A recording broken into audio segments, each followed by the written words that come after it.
Mayambu Amazing Bible Prophecy Ministry in Manipurina Taram Oksari. Ngasi Lokotsariba topic asigi mamingi Luhongbagi Phijol, the wedding garment. Masi Matthew 22 gi 1 to 14 the Yauba Prabhu Jesu Christana Magi Saboksinda Takpiramba Pandam Giweba Para Amani. Adubu masigi para se ekoi Christian singna tamba yamna maru oi hairiba sigi maramda ngasi nanaina Bible dagi fazana ekoi khaminasi anbada ishwara hana changjasi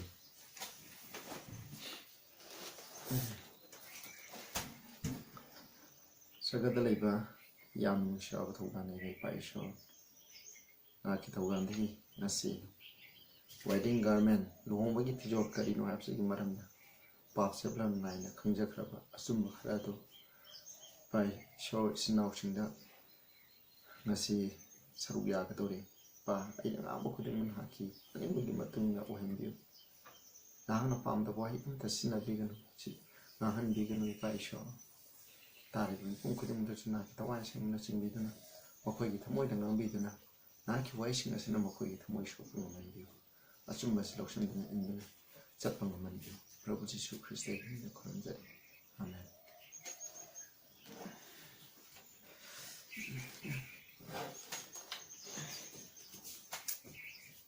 I must say some pardon a lady. But I'm Sangre, Aduna Yaring, a paroke worry when I eat her again. Some night, Prabhu Jesu Christ in a bus rwanda is soaking in Toleba Ase Masan Pama. Luhongbagi Torang Toriba Ninto Aduga Mane, Haina Mahana Sangame. Madadi Mahana Masanapa Luhongbagi the Mug, Maki Maru Mapang Kana Kanava, Atopale Bucks in my labaks the labor meeting with the Mota Mahana Barton Taran. Aduga Maki Luhongbodo La Abamatanda, no in ready. Later Bamatunda Maki, Minashing at Taraga. Luhongbodo Torang Tore, Baton Pankrabana quite low in a la Ohana Taran. Adubu Mika Amatalamde. Among Matanga Mike in the nation don't know Tarame, Aduka Harame. A quick son about Sindaxing, San Yao Hamensing Hatuna, Torang Tore in Zang, Loy the Samduna lady, Luhongbagi the Mapunamak, Salen that is Torang Toduna lady, Baton Tokrabanokoi, La O Hina Paton. Pau Tarame. Adubu, Madu Tosada with the Kanagum Karan Labukta, Tabulevas in the Labukta Salame. Ingon la loritic tobus in the loritic torami, Mamma gishim pumping aduda salam. Aduga, Tabak isolate of a mission aduna, Mokoyi, Laiba Mokoyi manashing adubu, Yamna Tina, Tukutsanang bidame, Aduga Mokoibo, Hatokirame. Madugi Paudo, Nintona Tarame, Tabu Matan the Mah, Amna Saurame, Saudana Maki Lamish Tarame, Taraga, hide of a mission adubu, loin to Halame. Aduga Magis have boxing aduda Muharame, Salo Hojiti. Labuk Lambi Lamjau so the ladybug, Kuntang Mitang sing, ladybug sing, ladybug cutting Makado, a papa pataba light away now converted a ladybug in Makayado, Bako in a paton Toro. A soon nomination at the second Lambi Lamhang the ladybug, Tabuk Kang the ladybug, cutting Makadu, Magi Luhong, what do the loud number barton at the Korome, a soon Adubu, Luhongbagi. Mana Maki, guessing Magi, Lamlan, Mongon the Lab, Mitunching, Mitunglen, Dokana, no, Haina Mahana Yem, Tolopon Matanda, Makoi Yam, Dugi Marategi, Lupa Amadi, Luhongbagi Phijol, Setana, Masayu ever Phijol to Setuna later. Adumatan turning to Odana Mongon the Harry. Pazanang Karigidama, Luhongbagi Phijol, Setana, Agi, Sanapai, Luhongba say. Yaw Nagi the Makari, the Pumduna lady, no. Hiram, High Matams the Nupasina, Wangangba, Namlamde, Aduga, Nintoaduna Hiram, Maki Manashinda, Hidabanupasiba Pulu, Aduga Makomokot Pulu, Aduga Amamba the Lanto, Hiram Pumadunama, Maya Karak, Siktuna, Ten Kaduna, Laikini, Hina Sun Hirami, Aduna Sanapa the Puleduga, Tommy my Awabo, Masina, Luhongbagi. Dumba Paradani. Basidi quite a Tambayaba Parayamle. Mapa Ducanano, Hybermatanda, Sari, Paishon, Masana Pai Luhomba, Hebduna Canal, Prabhu Jesu Christ Luhombani. kaina haibduna kanano aduna mana khwaidigi nungsiba adu ishorgi mission haib aduna maki kaina sing adu oigani masidagi yengse aduga mahana baton tawkiba mission maki manaisin bu hatkiba aduna kana bu khangna ge haibam tanna jiudi singbune makoi je yana ne ishona makoi kawbune adubu ishona kawba rugi matungina makoi tabide makoi bu achumba lambida chingai tharakpa maisau sing adubu su makoi na hatoi aduga masida mu yengba yai adugi mathanda koina thangda kawbase kana no haiba matanda koina khanba yai Jews sing asibu ishogi sujan ne sane khandokraba matamda ishogi upa se jantal sing da lakhai aikoi lai mutila pa sing asuda lakhai aduga masida luhongba aduda yawbada yawningai gi maroiba phibam condition di kenu luhongbagi phijol sepai aduna haiba luhongbagi laiba laire khudingma aduna mana baton tawba khudingma aduda mahana luhongbagi phijol do asmaina tawgadamni mana luhongbagi phijol do loina pibiran adubu pibi kiba tarabasu makoi myam adugi marakta madugumba dress ado setabida ma masana phayena khanjaba adugumba dress ado selaga laame masina perabal adani sinausa masi ekhoni yangse luhongbagi ishona mi kawbase tangpanda mi kawbase yamna kawi adubu ishona khanbade mi khara khatang maramdi karino ishona kawbiba do tabide aikhoi su ngasi pithibida leba khudima ishona kawribni arang khubam pini ngai damo adubu mi aikhoi mi khara khatana mana kawba sitaduna mahaki matung ille sinausa yese aduna haiba wedding garment gi para ase asoki mating maru mase aikhoi gi damak Kristan oiba khudingmak ki damong masi gi para se padana khangba asigi matungina aikhoi gi lamcha sajat habse aikhoi ne isoga samina gadabal lambi se masina yam lepi ado aikhoi ne yangse sida luhongba habsu karino haibada aikhoi ne yengte masan pa gi luhongba habse masigi athaje karino haibam thana aikhoi mioi bigi by the marriage is Christ object lesson haiba para aduda alanju aina maduda e 307 by the marriage is represented the union of humanity with the divinity aikoi mioi bigi lamchat koi mioi bigi lamchat sajat ka ishogi lamchat sajat ka punbaje koi mioi bigi lamchat sajat na ishogi lamchat sajat ta punbaje masibu luhongba haiduna khangnai aduga wedding garment haibasina karibu khangnai haiba matan masina luhongba aduda yawgadaba mising aduna setkadaba phijol asina karibu khangnai haibam ta aikhoigi lamchat adubu khangnai aikhoina lamchat aikhoina sarga sapro matamda pugadaba adugumba lamchat adubu aikhoina khangnai masi aikhoina yengse Revelation 19 gi sida Revelation 19 gi 7 da hai let us be glad and rejoice aikhoi harau se and give honor to him mangwanda ikai khumnasi for the marriage of the lamb is come maramdi yaw masa adugi luhongbado lae his wife had made herself ready mahaki nupi adunasu thorang tawduna laire to her was granted that she should be arrayed in fine linen aduna linen gi phi seningai phi selag maku leitengai bibirame clean and white amna luba amasu angoba for the fine linen is the righteousness of the saint angoba gi phijol hapsina dharma chen ba mission adugi dharma chen ishogi mission adugi dharma chen bani hai he said unto me blessed are they which are called unto the marriage supper of the lamb and he had said unto me these are the true saying of Lord aduga ishogi luhongba adugi yawmasa Prabhu Jesu Christ gi luhongba adugi baton phangba mising adu phang mi yai phabani hai sinausa aikoi khudimakse kaina oibe yate adubu aikoina ishorgi kaina hasidi amna akangne ba mini haidi ishoga lamcha amna manaba mini maki kaina se maki kaina na sekadabje Prabhu Jesu Christ gi dharma sembalamcha laiba aduna maki kaina ni adubu aikoina khangen wedding garment asida kaina haiba amaga guest haiba amaga lei adubu kaina gi manamda ichalaroi guest ikoi se guest adugi manungda chanba yai natraga kaina natraga guest ani sigi manungda chanba yai adubu aikoina yengse ꯑꯗꯨꯒꯨꯝꯕ ꯂꯨꯍꯣꯡꯕ ꯑꯗꯨꯗ gas ꯑꯣꯏꯅ ꯑꯇꯤꯊꯤ ꯑꯣꯏꯅ ꯌꯥꯎꯔꯕ ꯃꯤꯁꯤꯡ ꯑꯗꯨꯁꯨ ꯌꯥꯏꯐꯕꯅꯤ ꯀꯩꯅꯥ ꯑꯣꯏꯕ ꯃꯤꯁꯤꯡ ꯑꯗꯨꯅ ꯈ꯭ꯋꯥꯏꯗꯒꯤ ꯍꯦꯟꯅ ꯌꯥꯏꯐꯕꯅꯤ ꯃꯗꯨ ꯑꯩꯈꯣꯏꯅ ꯑꯃꯨꯛ ꯌꯦꯡꯁꯤ ꯑꯗꯨꯒ ꯉꯁꯥꯏꯒꯤ ꯋꯦꯗꯤꯡ ꯒꯥꯔꯃꯦꯟ ꯂꯨꯍꯣꯡꯕꯒꯤ ꯐꯤꯖꯣꯜ ꯑꯗꯨꯅ ꯀꯔꯤꯕꯨ ꯈꯪꯅꯩ ꯍꯥꯏꯕ ꯃꯇꯝꯗ ꯈ꯭ꯔꯤꯁꯇꯒꯤ ꯙꯔꯃ ꯆꯦꯟꯕꯕꯨ ꯈꯪꯅꯩ ꯍꯥꯏꯗꯤ ꯙꯔꯃ ꯆꯦꯟꯕ ꯃꯤꯁꯤꯡꯅ ꯂꯩꯔꯤꯕ ꯃꯈꯣꯏꯒꯤ ꯂꯝꯆꯠ ꯙꯔꯃ ꯆꯦꯟꯕꯗꯨ ꯑꯩꯈꯣꯏ ꯏꯁꯥ ꯏꯊꯟꯗꯅ ꯙꯔꯃ ꯆꯦꯟꯕ ꯀꯩꯗꯧꯅꯨꯡꯗ ꯉꯝꯗꯦ ꯑꯩꯈꯣꯏꯗ ꯂꯩꯔꯤꯕ ꯙꯔꯃ ꯆꯦꯟꯕꯁꯦ ꯀꯅꯥꯅ ꯄꯤꯕꯤꯕꯒꯤ ꯃꯄꯥꯅ ꯂꯩꯕꯅꯣ ꯄ꯭ꯔꯚꯨ ꯖꯤꯁꯨ ꯈ꯭ꯔꯤꯁꯇꯅ ꯑꯩꯈꯣꯏꯗ ꯄꯤꯕꯤꯕ ꯑꯗꯨꯒꯤ ꯃꯄꯥꯅ ꯍꯥꯏꯔꯤꯕ ꯙꯔꯃ ꯆꯦꯟꯕꯁꯦ ꯄꯤꯕꯤꯕꯅꯤ ꯍꯥꯏ ꯃꯗꯨꯗ ꯑꯩ ꯍꯥꯏꯒꯦ Christ of the lesson page 3:1ꯒꯤ 10ꯗ ꯍꯥꯏ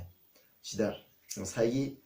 to the church it is given that she should be arrayed in fine linen clean and white church haiba akoida pibikare not having spot or wrinkle or any such thing amotpa phattaba leitaba adugumba Phijol the fine linen says the scripture is the righteousness of the saint. This is the righteousness of Christ, his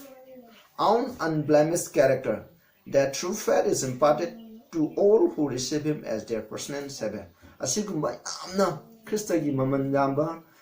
adigi motpa naidraba sukimatik dharma chembase Christabu makoyi kanbibi mapuni loksaliba mipung khudimak aduda ishorna bibi ꯑꯩꯈꯣꯏꯅ ꯃꯁꯤꯒꯤꯗꯃꯛ ꯄ꯭ꯔꯚꯨ ꯖꯤꯁꯨ ꯈ꯭ꯔꯤꯁꯇꯕꯨ ꯌꯥꯝꯅ ꯊꯥꯒꯠꯀꯗꯕꯅꯤ ꯑꯗꯨ ꯑꯣꯏꯇꯥꯔꯗꯤ ꯑꯩꯈꯣꯏꯅ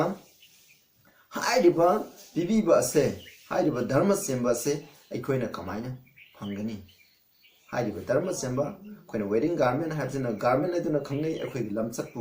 ꯈ꯭ꯔꯤꯁꯇꯒ ꯃꯥꯟꯅꯕ ꯂꯝꯆꯠ ꯑꯗꯨꯕꯨ ꯈꯪꯅꯩ ꯍꯥꯏꯔꯤꯕ ꯂꯝꯆꯠ ꯑꯁꯦ ꯑꯩꯈꯣꯏꯗ ꯀꯃꯥꯏꯅ ꯄꯤꯕꯤꯕ꯭ꯔꯥ ꯍꯥꯏꯕꯁꯦ ꯑꯩꯈꯣꯏꯅ ꯑꯃꯨꯛ ꯌꯦꯡꯁꯤ ꯃꯁꯤ ꯌꯥꯝ ꯐꯖꯕꯅꯤ please listen carefully Christ of the lesson page 312 da suna hai by his perfect obedience he made it possible for every human being to obey God's commandment Prabhu Jisu Krishna taibung panda lakna mahana isholi yathang singa se mapa ishong da makha ponjabagi mapana ishogi yathang singa se mahana mapung phana ngakalami ngakre do hairi basing se mana inbadu gi mapana magi matung iliba Prabhu Jisu Krishna bu kanbi mapuni loksaliba khuding mak adu da su hairi ba yathang se inba ngamale hai Prabhuna inba duki mapana ikhoju inba ngamanbani magi grace ki mapana ngamale when kamaina inbra habse ekhoni enje kamaina adugumba lamchat Krista gi dharma chemba lamchat se ekhona kamai legine habse amna chamme very simple let us see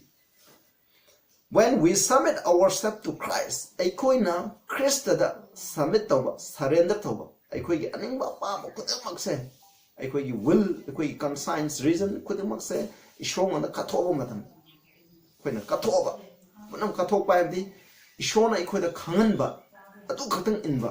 adugi matumina satke habdo madubu khone ishora katok ka ishogi apam khone bible pabadigi neinabadigi khone khangba sumbado natraga kanabu mina habdigi khangba thawai sangmane khogi conscience ta ngangbiba adudagi khangba chumbado adugi matumina ishogi aningbado adugi matung inna satke na Pithokoze masigo akhon submit tawba haina khangne adum matamda akhon submit tawba matamda the heart is united with his heart akhoi gi thamoi ga ishor gi thamoi ga amata oirani ishor gi the will is merged in his will akhoi gi aningba tongba pamba gi aningba leiriba se masi kana gi da pirani ishor gi aningba du da tinsalani haidi ishor gi aningba to khak tawge haina lepani the mind becomes one with his mind akhoi gi puninga ishorgi puninga amata oire ishorgi puningna aikoi khudema maki ya thangje illaga aikoi khudema dharma chemado phangba pan ishorgi puninga akoi puninga amata oire the thoughts are brought into captivity to him aikoi na khanba wakap khudema ishona khanba adugi matungina khale aikoi isagi aningba apamba adugi matungina haksangi matungina aikoi na khandre ishona khanba yabibo wakal ado adugi khaktang khale adugi makhara thame we live his life asum tawduna ikoina Prabhu Jisu Krista gi punsi ado hingi this is what it means to be clothed with the garment of his righteousness masini mahaki dharma senbagi phijol set by do very important is now sir cham ikoina ishor gi Prabhu Jisu Krista gi lamchat ikoida laige haiba tarabdi ikoina khangba bible pabdi gi naina ba ikoina khangba ishor gi ningbado Shorna equating Nambi with Hawaii Chen, but the Nambi, Shornangi, and what Hawaii Chen, when Nambi and a Bible policy, but in the Kangi, haibasingdo adu khangba adugi matungina khangaba matungda ishorgi aningba aduda ikhoigi aningbaje pisanba ishor nangna tawganu haiba nangna yade haiba bible da yade haiba makhaido ai loi tawjage haina asamaina ishor da pijab ikhoigi thamoina ishorgi thamoi aduga tinaba ikhoigi aningba duna mahaki aningba khatang tawbase asamai tawraga ikhoina mana yaba wakhal adu khatang khanba mana yabibo wangang adu khatang ngangba asmai to guna khoi na mai pulsi hingwa se masibu luhongbagi phijol che paina khane thawai assembly mapana mahaki thaujan gi mapana ai khoi na prabhu jisu christ mon thajabagi mapana hai basi khoi na ngamgani adubo ai khoi gi pangan ai sho ya thang aga khoi dharma chen gi na khoi na kai tum khona duna leirawa madu kai dum na phangba sakam ma ai khoi di numit khuding gi Shogi atanka forget about God's commandment. Shogi atanka focus. Namit to the Shona Engo the Kanan Kraba Sumbudo, Shonang and say Engo the Tapi but Sumbudo, Adu Katan in Gehana Adugi money in the Satyana Ikona, Shama Quenimon the Katokun the Gidamni, Adugi Matam Aduda, Hide Queen White Hokani. Kanago nation at the color. I coin a Prabuji so Christian on the Tazarba Matamda, Mahaki, Apabalam Satase, I quit a Pibira Kani.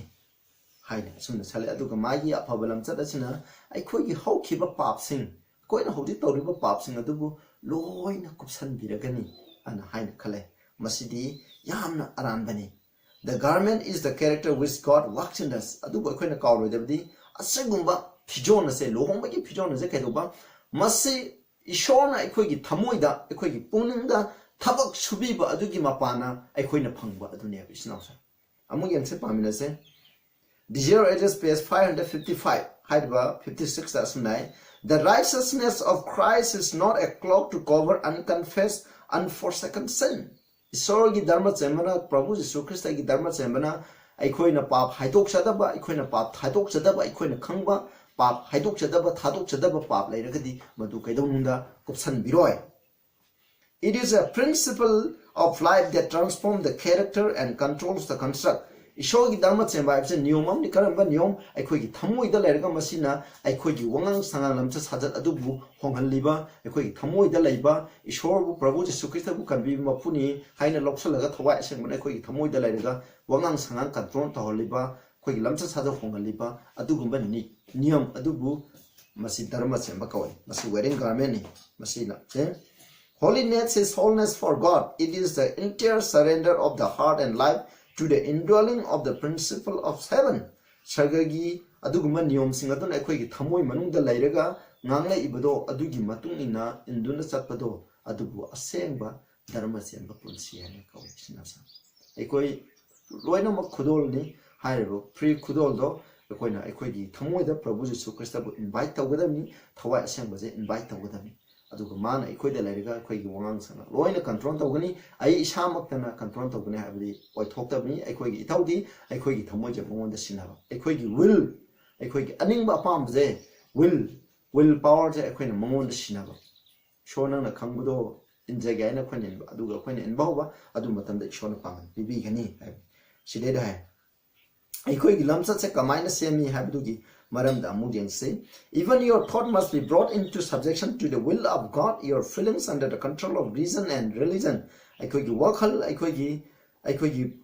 apapata kanbagi sakti kudima se ishogi aningbagi makada aikoina loina katokadabani. Your imagination was not given you to be allowed to run riot and have its own way without any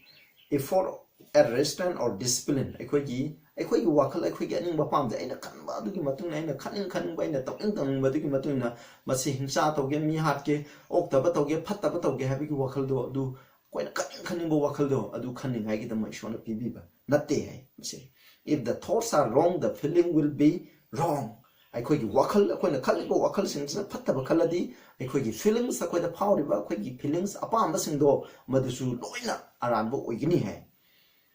oigini. And the thoughts and the feelings combined make up the moral character. Aikoigi wakal aduga aikoigi apamba se asi pullaga aikoigi lamcha se semi hai. First aikoigi lamcha semda aikoina wakal khaliba se amaru hai. Aduna aikoigi wakal de ishor da surrender tawudam. Ishor gi Bible gi matun ishona yaba adu khatang gi apaba do khatang khangadam. Hoji malam pithibida tawriba phattaba pap khudimok se aikoigi heart tagini. Proverbs 4:23 da hai keep thy heart with all diligence out of it are the issues of life ai khoi gi thamoi je ngak chen na check chan na ko ngak chela thamu maram di khoi gi punsi da tholi ba paw ki mi han mi pun gi tholi ba thodo wa khodi ma problem khodi mo che khoi gi thamoi de gi unrenew heart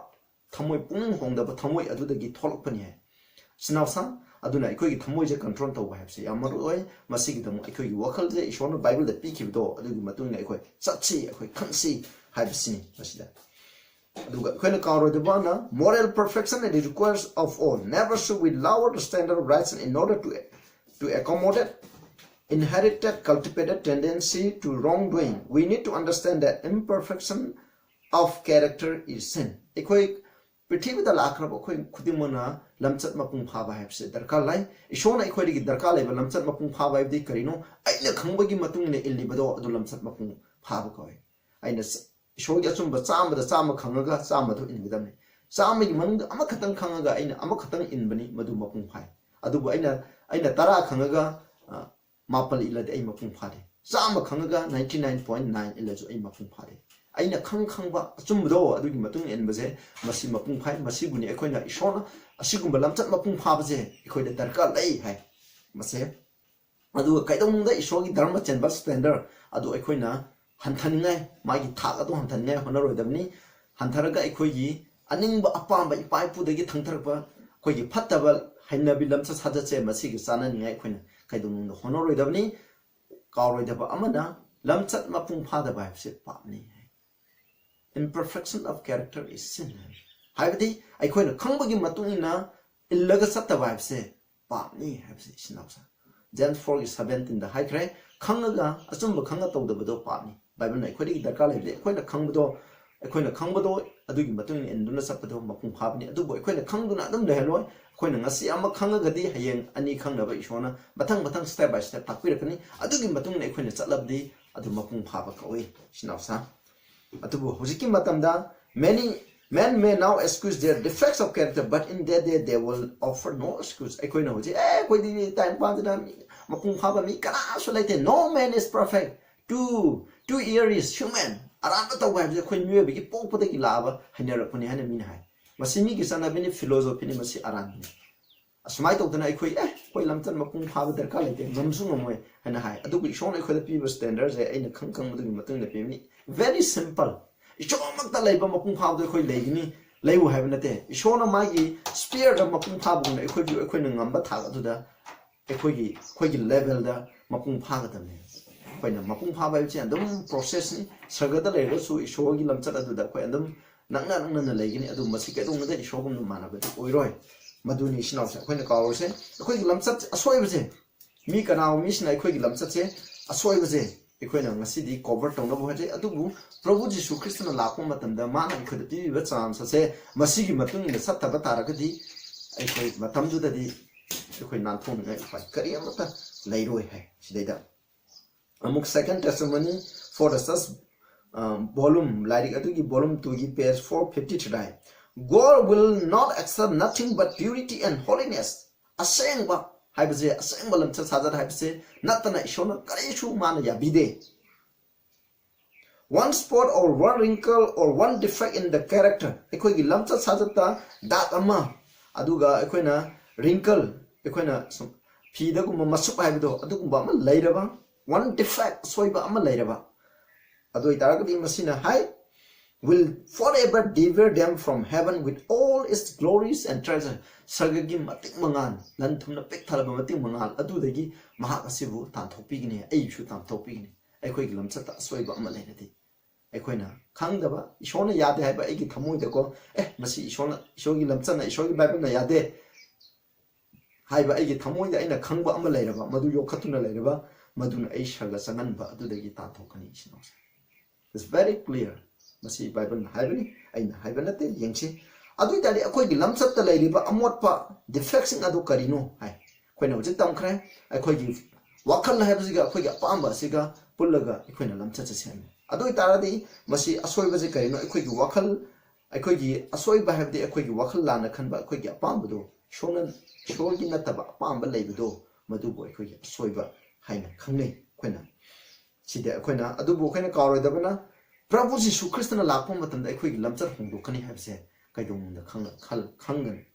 man akhoi gi haksang hongdokini adu bu akhoi lamchar suong hongoi akhoi na siba adu da sangki ba akhoi gi wakhal akhoi gi akhoi na khaliba akhoi na laikiba lamchar ado hingba matamda jo hogolakani lamchar abji suong hongoi aina laiba lamchar ado adu laigini sinausa Prabhu na lamchar hongaloi haksang budi hongangani maga lamchar manaba laiba mi singa adu gi haksang budi sibanai haksang ge sibanai da onthokini don't forget ekoina prithvi asidagi sargada sapata pugadabadi ekoi krista ga manab lamcha asai khaktani chanalo palan thum lairiba lairik lai chumai masingairi bukudim karisu puroi ishor ga manaba lamcha adu khatam pugani haibse ekoina kawroi dabane aduna ekoida lairiba asonba singase ekoina sum thoksage haiba matam one defects of character must be hauji ekoida lairiba phattab lamcha saja che ekoina huji okay wangang sangangda lairiba kudim mucha koina huji chum thoksabagi matamne 1 John 1:9 the high. If we confess our sin, He is faithful and just to forgive us our sins and to cleanse us from all our righteousness. Hauji ekoina ekoigi pap to khangdaraga ekoida laiba soibido galoinin ai hojik Prabhu Jisu Christ ngonda sangba matanda Prabhu ai ngonda asigi phattaba lai ai si tawkhre aigi pap se kopiu haijaba matanda mahangna ekoigi pap adu kopigini aduga dharma chemba adudagi chu singdopigini hai koina tawriba pap ado thadokpu mana Namangini Hafsi. Masini Aduga Sireda John 1:7 the high. The blood of Jesus, His Son, cleanses us from all sin. Equine Tauriba Pau Kudima to the Gi Prabhu Su Christagi E Asinako Loina Sam Topia is now. Nasima Nang Agi Lamsa Sadase, Agi Punchi, Hokiba Punchi, Agi Lamsa Sadase, Patabalam Bear. Nasima Equina. Prabhu Jisu Christ wanda equigi tamoi equigi pungning equigi mind equigi will punamakse mangonda pitoaga mangonda thaza duna sangba matamda mangonda makha punjaba matamda lale ana haijaba matamda mahangna equida tamoi loba tamoi pibirakani aduga equigi pa makhaje mana sam thopigini ngasima sinausa nangi hokiba punsida aigi hokiba punsida nakoina ishogi animbagi wangbada nakoina satuna laidamaba ngasi nahangna Ishogi apabo wapau maki manai ingondagi ngasi tariba apabo wapau se loksalaga mangonda ngasi hujikma mangonda Prabhu Jisu Christ ngonda lale haina mangonda tujaba matamda mahangna ekoigi pap kopige ekoigi ishori asoke matin nungsi ebe ishori sinausa matam kudingda ekoina kawgum se sida Ephesians 5 ki mahana karamba church karamba mioi tayang pandagi dakalai have the Ephesians 5 ki 25 to 27 Christ also loved the church Ishona mahaki church asibu nungsi and gave himself for it hai the church hai the ekoibu nungsi bi ekoi gidamo mak thawai thabiki that he might sanctify and cleanse it with the washing of water by the word Ishorgi wahi asigi mapana ekoi asibu mapung phana sengdokningai gidamo samthokningai gidamo haini ekoi gi pap sengdokgi thabakse Ishorgi wahi gi mapana Way Bible do paraga asumba khanga ekoina ishongonda gi thajaraga magi thawjangi mapana haide achumba khangbudo enba do adugi mapana ekoigi lamsa sajata leiba phattaba mukhaide samthai that he might present it to himself a glorious church not having spot or wrinkle or any such thing adun maki sasada amotpa pa masedama dang masedama leitana ko mongonda yamna matik manganga loinena mongonda katpado that it should be holy and without blemish. Asangba blemish adi dark amotpa karishulaita bado panis now. Masini shona equity standard I high river standard say equina probably Sukista wanda to Zabomat and the man equid the Pivigini Harrisney. Sidamu Science of the Times Sida August to the 1891 that's night. It is only the blessed and holy who will be ready for the first resurrection. For when Christ comes, he will not change the character. The word of God declared that we must be found blameless without spot or any such thing. Shogi hujima haigibadu. Bible na having matuna ekoje shona lapo matunda asoy balamsa sajat laitana laiba do shona ekoina pami have se Bible na haigre. Masida losilagani first selected message book ki 1 to 59. It is spiritual and moral character that is of value in the sight of heaven. that will survive the grave and be made glorious with immortality for the endless ages of eternity. Aikoigi punsida Christian amagi punsida kwadigi maru oibse karino hakanda kwadigi maman yambase lamsat haibsini Christa ga lamsat manaba pap yaudaba Christa gi ina samthopi khraba adugumba lamsat leiba haibse masi kwadigi maman yambani hai masina aikoibu mangpham adudagi aikoibu kanba ngamgani hai masina aikoibu kaidoba dongba naidana ishogal leibinaba aduda mateng pangani hai kwatigi phaba kwatigi phamase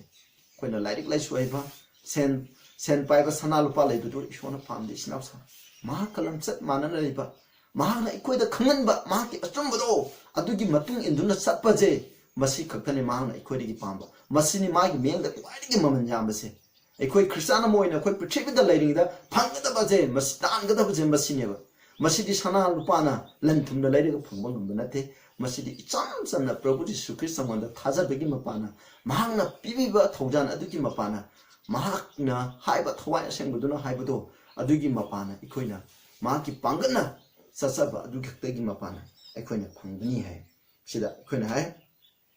2 Peter 2:3-14 that be diligent that you may be found of him in peace without spot or blameless